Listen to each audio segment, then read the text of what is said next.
Samuel servia o Senhor perante Eli. Naqueles dias, a palavra do Senhor era rara e as visões não eram frequentes. Certo dia, Eli estava deitado em seu lugar de costume, seus olhos começavam a escurecer e ele já não podia enxergar bem. Antes que a lâmpada de Deus se apagasse, Samuel estava deitado no templo do Senhor, onde estava a arca de Deus. Então, o Senhor chamou a Samuel e ele respondeu: eis-me aqui. Samuel correu até Eli e disse: estou aqui, pois você me chamou. Então ele respondeu: não chamei, volte e deite-se. Então ele foi e se deitou. O Senhor chamou Samuel novamente. Samuel levantou-se, foi até Eli e disse: estou aqui, pois o Senhor me chamou. Ele disse: meu filho, não chamei, volte e deite-se. Samuel ainda não conhecia o Senhor e a palavra do Senhor ainda não lhe havia sido revelada. E então o Senhor chamou Samuel pela terceira vez. E Eli entendeu que era o Senhor quem chamava o menino. Por isso ele disse a Samuel: vá e deite-se. Se ele chamar, diga: fala, Senhor, porque o teu servo te ouve. Então Samuel foi e se deitou no seu lugar. O Senhor veio, chamou-o como em outras vezes: Samuel, Samuel. E Samuel respondeu: fala, porque o teu servo te ouve. Feche seus olhos. Deus, nós agradecemos, Pai, a possibilidade, a oportunidade de estarmos na Tua presença, na Tua casa, entendendo, Senhor, que o Senhor tem nos chamado, Pai. Abre o nosso coração, abre os nossos ouvidos, nos deixe atentos nesse período que estaremos aqui, Pai, para que possamos ouvir a Tua palavra, para que possamos entender quem o Senhor é, para que possamos estar sensíveis ao Teu chamado, Pai. Que nós possamos essa noite escutar a Tua voz, escutar a Tua palavra, falando a cada um de nós, Pai, porque entendemos que Tu és grande, Pai, e acima de todas as coisas está o nome do Senhor. Por isso nós oramos e agradecemos. Amém. Igreja, muitas vezes nós não temos ideia do chamado do Senhor, da forma com que Ele virá, e nem conseguimos nos organizar para que isso se torne algo mais simples e tranquilo nas nossas vidas. Conheci Jesus e muito tempo depois apenas eu fui entender um pouco sobre o chamado, e esse chamado logo veio ao meu coração, mas ele veio de uma forma simples, de acordo com algumas necessidades que tinha a igreja onde eu frequentava e que eu tinha conhecido a Jesus. E uma das necessidades daquela igreja era o louvor.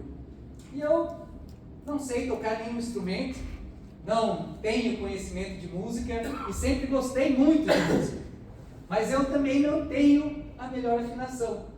Mas eu me dispus naquele momento porque os homens que estavam lá tinham uma afinação que ainda era pior do que a minha. E eu fui entendendo aos poucos e conhecendo da maneira que eu ia me dispondo a aprender sobre o que Deus queria naquele lugar.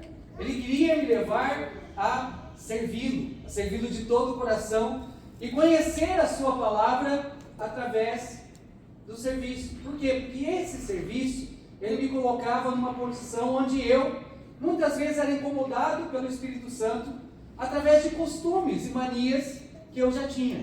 Tinha conhecido a Cristo há pouco tempo e ainda não tinha um entendimento completo da palavra. Tinha apenas um coração disposto. Nesse momento, quem foi junto comigo era a primeira pessoa que eu ganhei para Jesus, a minha tia, Keila, e ela sim cantava muito bem. Então nós vivíamos no ministério, e aquele ministério me protegia de muitas coisas. Por quê? Porque eu entendia que para estar naquele lugar, eu precisava estar buscando a Deus, eu precisava estar colocando o meu coração na presença de Deus e tentando cada dia mais ser parecido com Ele. Tudo isso não dependia da minha condição, dos meus talentos, muito menos da minha capacidade. Dependia apenas do que Deus tinha para aquele momento e para aquela igreja. E quando nós pensamos em algumas coisas, nós colocamos limitações, não sei você, mas eu sempre coloquei muitas limitações para o servir. Eu não sou muito bom para servir. Eu sou muito novo para servir. Eu posso ser, ou vocês podem pensar, eu sou muito velho para servir. Não tenho muito estudo, não sou um conhecedor completo da palavra, não tenho um dom. Esse dom é importante para que eu chegue a algum lugar. Eu não tinha um dom. O da música não era o meu dom, era apenas vontade. E muitas vezes a gente percebe, vê tantas coisas acontecendo, que até mesmo a vontade de servir ao Senhor, ela vai nos atrapalhando de estarmos no lugar onde nós gostaríamos de estar. E eu venho falar para você que muitas vezes nenhuma dessas situações podem ser suficientes para levar vocês, ou para colocar vocês num lugar para servir. Às vezes eu fico pensando, eu preciso ter dom. Eu lembro de uma história e eu levei o Jota para fazer aulas de bateria. E na primeira aula dele, o professor falou bem assim: cara, vale a pena o investimento? Ele tem o dom. Alguém já viu o Jota tocando bateria? Ele tem o dom, mas ele não treinou o dom. Ele não se posicionou, ele não quis ser um baterista. Foi um instrumento que ele não escolheu tocar, mas ele tinha o dom? Ele tinha.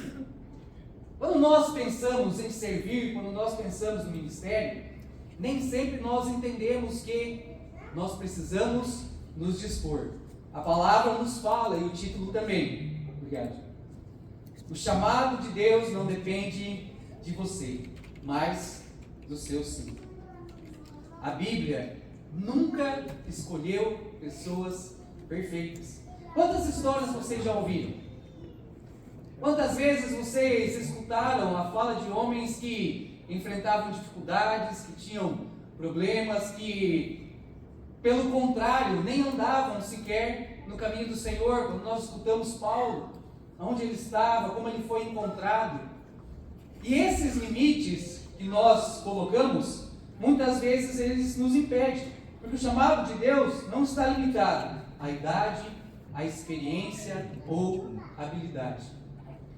Vamos imaginar uma palavra básica de um confronto de Davi com Golias. Golias era um guerreiro habilidoso, gigante, muito forte, que colocava temor nas pessoas apenas de olhar para ele. Saul tinha um exército, com certeza no exército de Saul deviam ter muitos bons homens, fortes, capacitados, treinados, com habilidade suficiente para guerrear com Golias.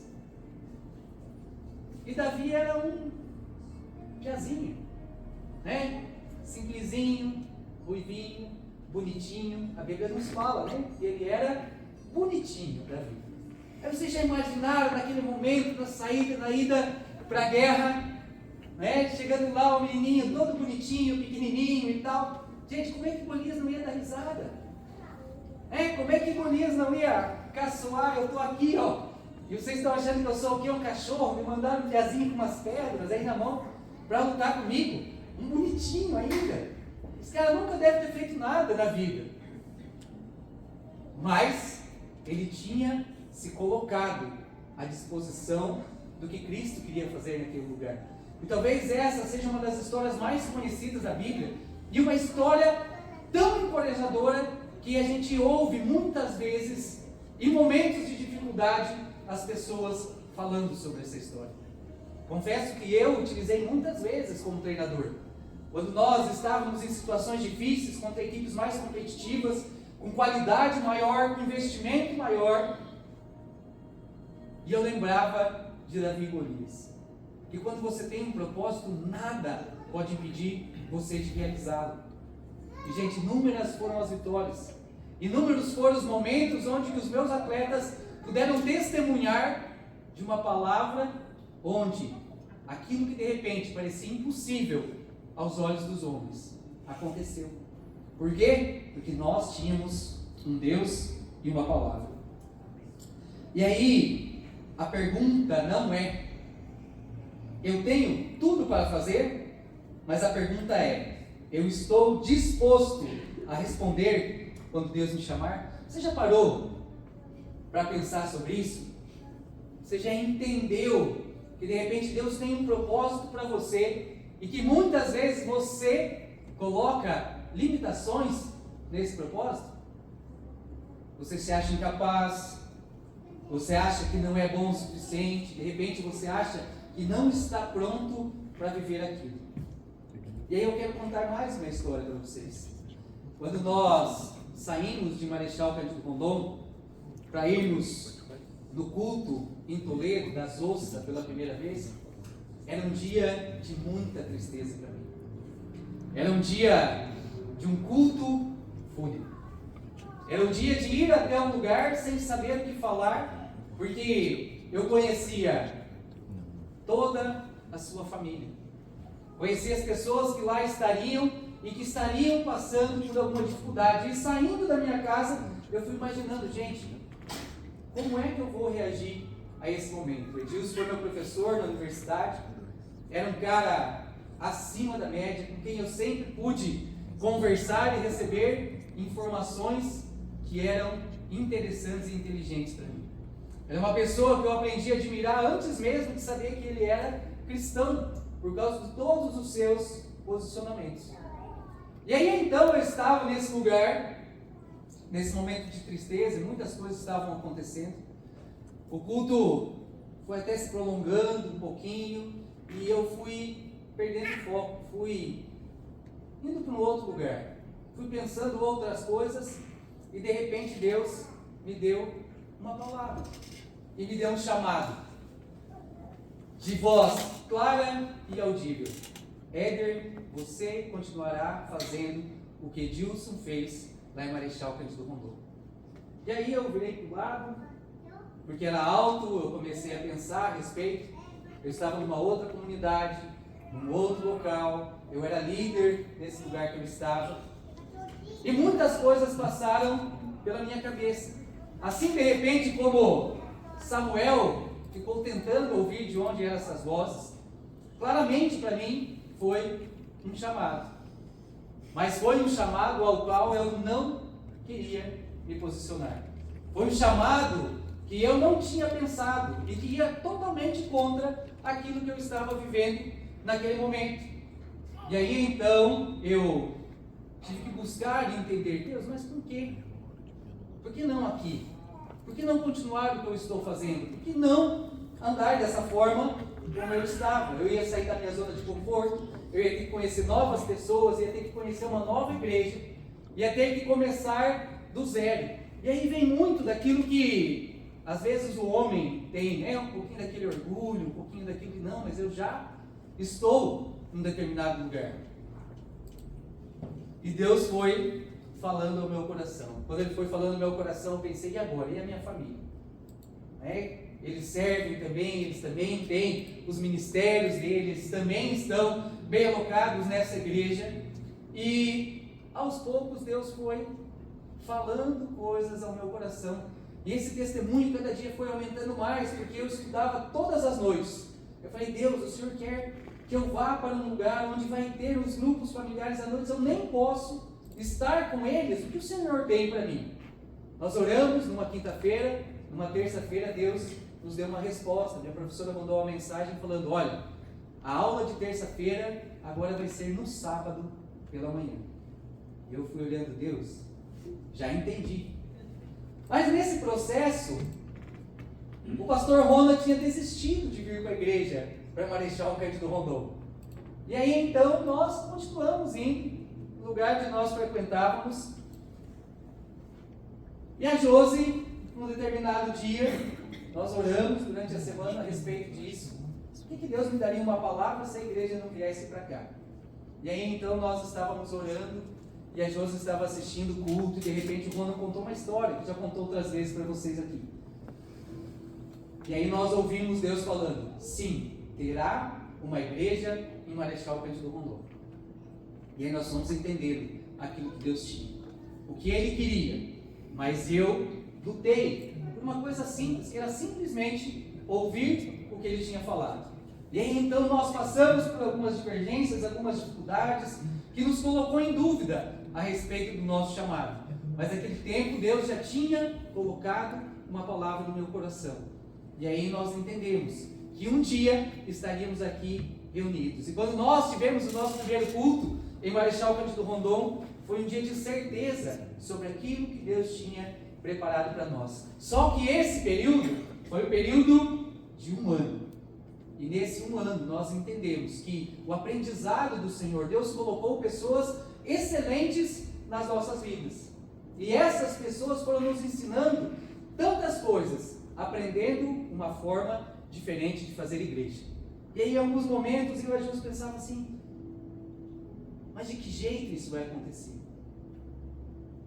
E aí, aos poucos, percebimos que Deus vinha acrescentando pessoas. Mas acrescentando pessoas parecidas conosco, pessoas que não tinham aquela habilidade de repente, estar à frente de uma igreja. Tinham conhecimento de causa, amavam ao Senhor, mas não eram teoricamente habilitadas para aquele serviço e para a liderança. E aí nós vimos Deus construindo tantas coisas.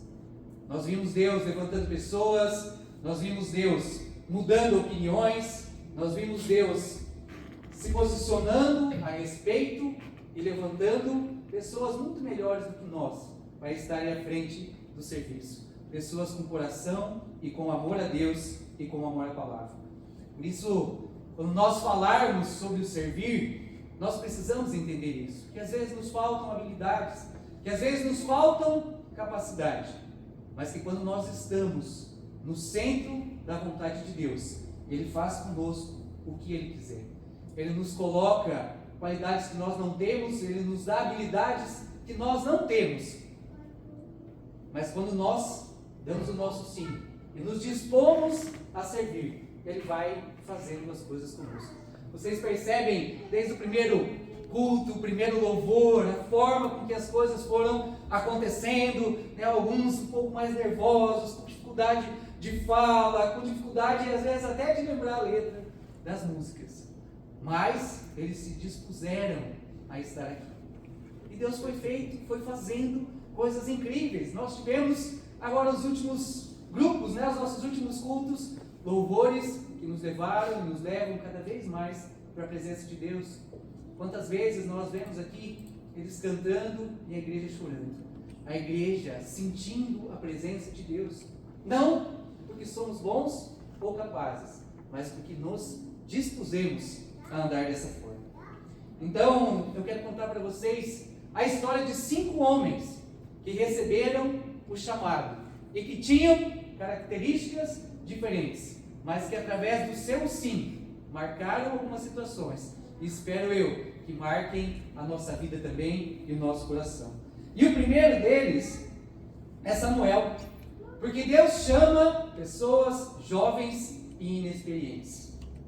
Samuel, ele não era um sacerdote e nem tinha habilidades. A palavra nos fala nesse texto que ele ainda nem conhecia Deus direito. Ele não era conhecedor da palavra, ele não tinha habilidade, ele não tinha tido um encontro com Deus. Tanto que quando Deus chamou a primeira vez, chamou a segunda vez, chamou a terceira vez, ele não identificou que era a voz do Senhor. Por quê? Porque ele estava iniciando a sua caminhada. Às vezes você também está iniciando a sua caminhada. Talvez você ainda também não tenha ouvido a voz do Senhor, talvez você ainda não conheça Ele dessa forma, talvez você ainda não tenha intimidade com o Pai. Mas Samuel, mesmo sem entender, ele falou: fala, Senhor, porque o teu servo te ouve. Talvez um encontro, a mudança de vida que tem sido gerada no seu coração, ela é inicial. Talvez você esteja aprendendo a palavra ainda através de alguém, talvez sejam os seus primeiros encontros numa célula, talvez seja uma primeira exposição.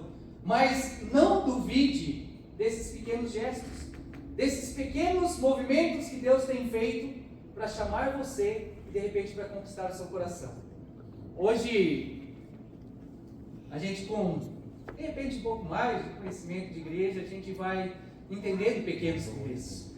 O Giovanni fez uma brincadeira com o Luca, que o Luca está no primeiro ministério dele, que é apagar a luz no momento dos lançamentos.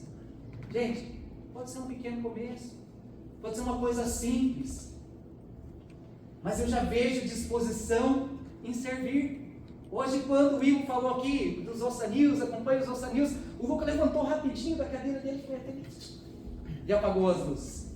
E eu fui lembrando dessa palavra. O meu servir depende apenas do meu sim. Tudo bem, ele é capacitado para apagar a luz, né? De repente, um outro ministério ainda não é o momento, mas começa dessa forma. São os pequenos começos, são responder de Eli, que tornaram ele um homem muito conhecido na terra naquele momento, um homem de respeito, um homem que quando abria sua boca, as pessoas entendiam que era o Deus falando através da vida dele.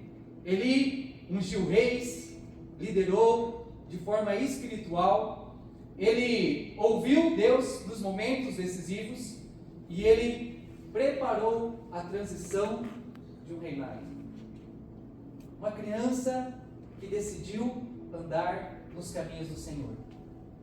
Jamais duvide dos pequenos começos, porque aquela mesma criança que ouviu Deus terminou como um homem que estava à frente de um ministério e de uma nação. Ele foi um cara que, além do respeito, ele se posicionou para que Deus fizesse, através da vida dele, aquilo que precisava ser feito. Não despreze quem está começando. Lá em Timóteo 1,42 nos fala assim: ninguém despreza a tua mocidade, pelo contrário, torna-te padrão dos fiéis na palavra, no procedimento, no amor, na fé e na pureza. Nós sempre temos novas oportunidades. Nós estamos ouvindo sobre isso, nós estamos aprendendo o quanto isso é importante para andarmos no caminho de Deus. O segundo homem, Deus chama pessoas idosas. Nunca existe aposentadoria no reino. Quando Deus chamou Moisés, ele tinha 80 anos. Moisés já tinha passado muita coisa. A vida de Moisés não era uma vida com tão boas expectativas. Primeiro de tudo, ele já tinha que ter morrido. Esse era o início da vida de Moisés. Ele já deveria ter morrido quando criança, mas Deus preservou a vida dele. Deus cuidou dele, Deus colocou ele num lar onde ele aprendeu muitas coisas. Ele foi criado com os príncipes. E ainda assim, Moisés teve muitas dúvidas durante todo esse período. Ele acabou andando de uma forma diferente, ele precisou fugir do reino onde ele estava, ele foi um assassino, ele passou por tantas dificuldades e ainda foi pastor durante 40 anos. Já imaginaram vocês passarem aí, de repente, uma boa parte, metade da vida de vocês, e de repente Deus chama vocês para algo diferente?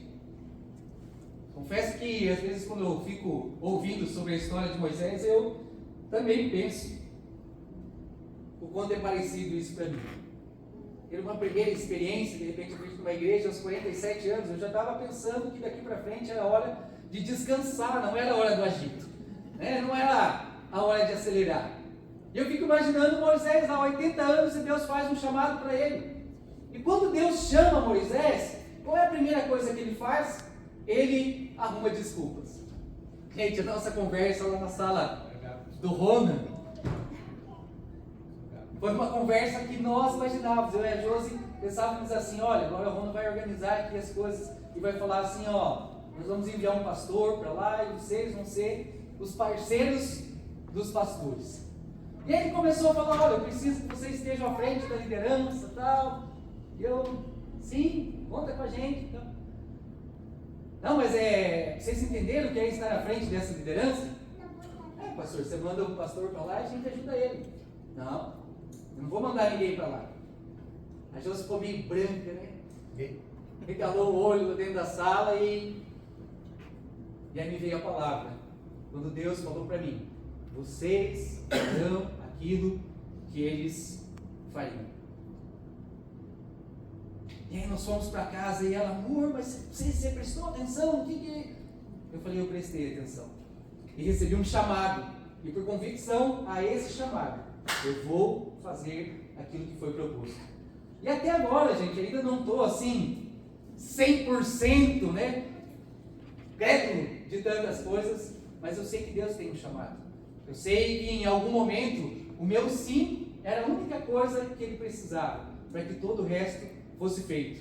Não me vejo como alguém capaz, alguém com talentos, alguém que poderia estar aqui nesse lugar, mas creio nessa palavra de hoje, que antes de eu trazê-la para cá, ela falou ao meu coração sobre o entendimento, que quando nós nos posicionamos, Deus faz o resto. E lá em Êxodo 3:10, Deus falou para Moisés, vem agora, e eu te enviarei ao faraó, para que tires do Egito o meu povo, os filhos de Israel. E a primeira fala de Moisés, quem sou eu? Quem sou eu? Eu não tenho essa capacidade. Porque o Senhor vai me colocar para fazer uma coisa da qual eu não sou capaz. E aí os movimentos foram acontecendo e sempre ele tentando, Moisés, acho que ali Samuel, Moisés tentando fugir. E Deus falando, eu vou te capacitar. Não, Deus, mas eu falo mal. Mas eu vou te capacitar. Se posicione, faça aquilo que é preciso. E eu farei a minha parte. Êxodo 4:12, agora pois vá, e eu serei a sua boca, e lhe ensinarei o que você deve falar. Moisés conduziu o povo ao êxodo. Foi o líder que tirou Israel da servidão. E foi o cara que recebeu as leis de Deus. Vocês já imaginaram quanto privilégio Deus estipular umas leis, um caminho para o qual nós iríamos seguir, e você ser o detentor de ser o primeiro cara a ler, de ser o primeiro a conduzir o povo àquilo que estava escrito. Gente, uma vez inauguramos um campo de grama sintética em Marechal Cândido Rondon, e eu fiz o primeiro gol, e aquilo era motivo de orgulho para mim. Você já imaginou você ser o primeiro a ouvir as leis de Deus? Uma pessoa capaz? Talvez não. Uma pessoa com habilidades? Talvez não. Mas uma pessoa que se dispôs. Talvez Deus tenha insistido um pouco com ele, né? Porque não era o momento. Mas ele se posicionou. Uma terceira pessoa, Deus chama pessoas sem dom aparente. Pedro era um simples pescador, não era estudioso, não era um conhecedor exímio da palavra, mas uma pessoa simples, disposta a fazer aquilo que Deus tinha. Qual era o projeto de vida de Pedro? O projeto de vida de Pedro era jogar a rede, recolher a rede, trazer o peixe e vender o peixe. Era algo que, se nós analisarmos hoje, muito simples. Não era um lugar onde tinham pessoas extremamente cultas para fazer aquilo. E muitas vezes nós entendemos isso. Nós entendemos que para levarmos a palavra do nosso Senhor, para estarmos à frente de algo, nós precisamos ter muito conhecimento. Pedro não terminou da mesma forma que começou. Pedro aprendeu da palavra. Pedro cresceu com a palavra. Pedro buscou a palavra e Pedro viveu a palavra. Mas esse não era o Pedro que começou o propósito. O Pedro que começou era impulsivo, falava antes de pensar, errou muitas vezes. Foi um cara que negou a Cristo mesmo andando com ele. Foi um cara que cortou a orelha de alguém, mesmo andando com Cristo. Manso, humilde e amoroso. Se você parar para pensar e entender que para todas essas coisas você precisa ter conhecimento, você precisa ter sabedoria, você precisa ser uma pessoa mais simples, e você é muito estressado para trabalhar com algumas coisas, tem dificuldade de lidar com pessoas. Gente, imagina Pedro. Pedro devia ser bem loucão, né? Quando imagina o futebol assim, imagina o Felipe Melo. Pedro devia ser mais ou menos um cara desse jeito, né? Para quem não conhece futebol, pergunta para quem conhece, como é o Felipe Melo. Um pitbull, exatamente. Mas ele se deixou moldar por Cristo. Ele foi aprendendo. Ele errava e era amado. Ele errava e era abraçado. Porque em nenhum momento ele foi julgado pelas suas dificuldades. Às vezes nós temos temperamentos, né? O colérico, o sanguíneo, que explode muito rápido, que tem muitas limitações com relação ao seu comportamento. Se nós paramos para olhar para eles, nós imaginamos que esses nunca estarão na igreja, nunca estarão liderando, porque ele explode muito rápido, porque ele vai muito direto aos assuntos. Mas não imagine que Pedro não era um sanguinhão, mas aprendeu com o Pai. E ele não foi julgado por Cristo por causa dos seus erros, mas sim pela sua disposição. Pescador de pouco conhecimento, mas que do Pentecostes esteve com a palavra. Se levantou Pedro e mais 11. E ali 5.000 pessoas aceitaram a Cristo. Você já imaginou o que Deus pode fazer com você? Eram outros tempos, eram outros os movimentos, as coisas funcionavam de uma outra forma. Pedro não tinha metade das ferramentas que você tem. Pedro não tinha internet, Pedro não tinha rede social. Pedro tinha disposição. Pedro tinha um coração que, embora impulsivo, era um coração que foi transformado pelo Pai. E milhares de pessoas ouviram a sua mensagem. Deus não tem o costume de chamar pessoas prontas.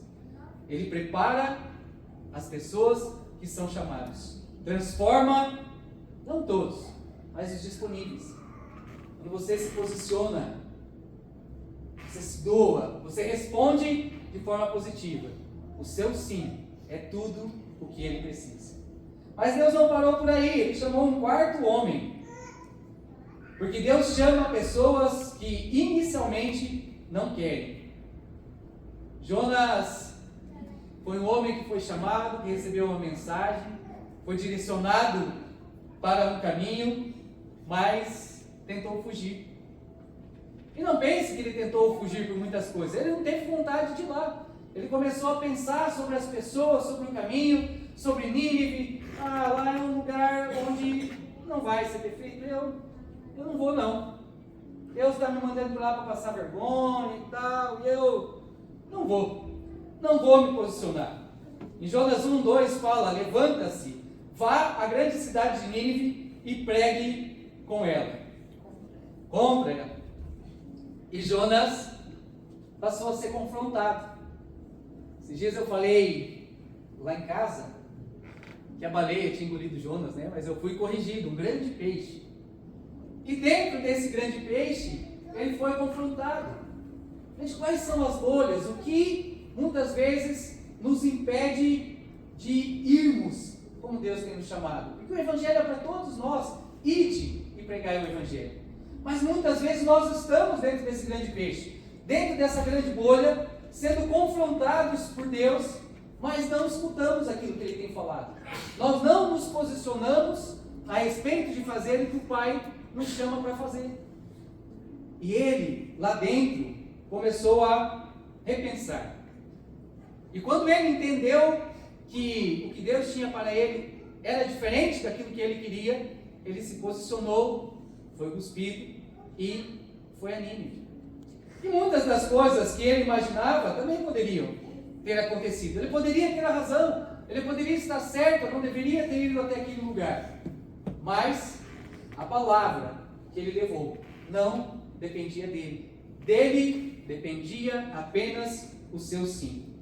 Maior que a nossa fraqueza, muitas vezes pode ser a nossa resistência. Nós imaginamos coisas, nós nos posicionamos e resistimos àquilo que Deus tem. Talvez eu deveria ter levantado naquele dia da cadeira, ter olhado para Josi e ter falado: domingo que vem estaremos aqui. Eu nem contei para ela. Deus me deu uma palavra dessa forma assim, eu não falei nada para ela. Eu fiquei pensando nos caminhos. Pensei, eu vou orar primeiro, eu vou isso, eu vou aquilo, eu poderia e deveria ter compartilhado com ela naquele momento, porque Deus também falou a ela a mesma coisa. E aí ela ficou ali, né, passou uns dias, ela chamou a Cris, esposa do Edilson, para conversar. Ele falou, amor, você não quer ir junto? Eu falei, não quero ir junto. Por quê? Porque qualquer coisa que eu visse naquele momento poderia ser uma confirmação que eu não queria.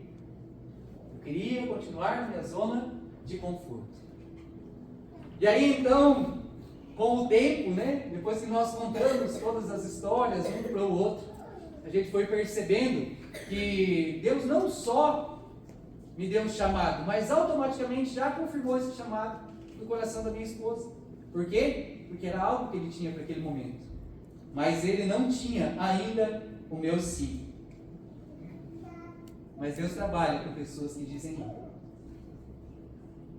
E em tempo, um quinto homem, porque Deus também chama pessoas com medo. Gideão é alguém que se via pequeno. A história de Gideão é muito engraçada, olhando Deus fazendo e atuando para desmistificar qualquer coisa que Gideão pudesse acreditar. Ele, eu sou pequeno, eu sou da menor família, eu não tenho habilidades. Para a gente ter uma ideia de quem era Gideão, o momento era de guerra. O que Gideão estava fazendo? Estava malhando trigo. Ele estava escondidinho lá no lugar da uva. Devia estar até assim, né? Vamos conjecturar, devia o pau estar atorando. Por quê? Porque ele não queria ser visto, ele não se achava capaz, ele não achava que Deus poderia fazer alguma coisa através dele. E aí então a palavra nos fala em Juízes 6,15: Ah, Senhor, como eu livrarei Israel? Eis que minha família é a mais pobre em Manassés, e eu sou o menor da casa de meu pai. Ele foi até meio vitimista. Não, eu sou tão pequenininho, eu sou isso, porque aquilo, porque eu não tenho essa habilidade, eu não sou capaz, eu sou limitado. E muitas vezes, quando Deus nos chama, nós olhamos para Deus dessa mesma forma, como se fôssemos limitados para fazer o serviço dele. E quando você pensa dessa forma, claramente nós entendemos, você não entendeu nada. Não depende de você. Depende do seu sim, depende do seu posicionamento. E aí então, embora ele tivesse lutado, ele se posicionou dizendo que ia. E aí eu fico imaginando, olha, o exército era pequeno. Ele falou, não dá, eu não sei liderar, eu não sou capaz. Quando ele foi lá, não, o exército é pequeno. Deus olhou para ele e mandou diminuir. Leva o pessoal lá para beber água, e quem toma água lá igual cachorro, você segura aqui. E aí de repente ele olhou, mas agora a gente é só 300. Eu de 15 mil para 300, é uma diferença, né, gente? Vamos imaginar que a gente está aí, uma igreja de 15 mil pessoas. E Deus fala, fica só com 300. É pouco, né?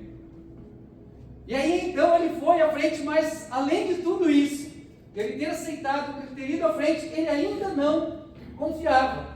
Aí Deus falou para ele, vai lá embaixo, lá, onde está o acampamento deles, e lá você vai ouvir algo diferente. Então ele desceu, e quando ele chegou lá de forma sorrateira, escondida, ele ouviu o pessoal do exército contrário, falando, olha, eu tive um sonho.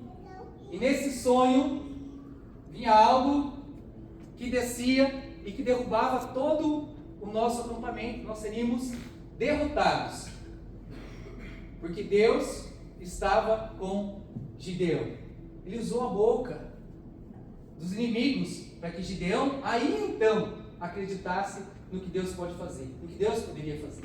E eram muitos homens, e eles desceram, eles tiveram uma estratégia, e essa estratégia fez com que eles vencessem. Mas aí Gideão tinha uma certeza tão grande de que Deus estava com ele, que um grupo de 15 mil homens conseguiu fugir. O que Gideão fez?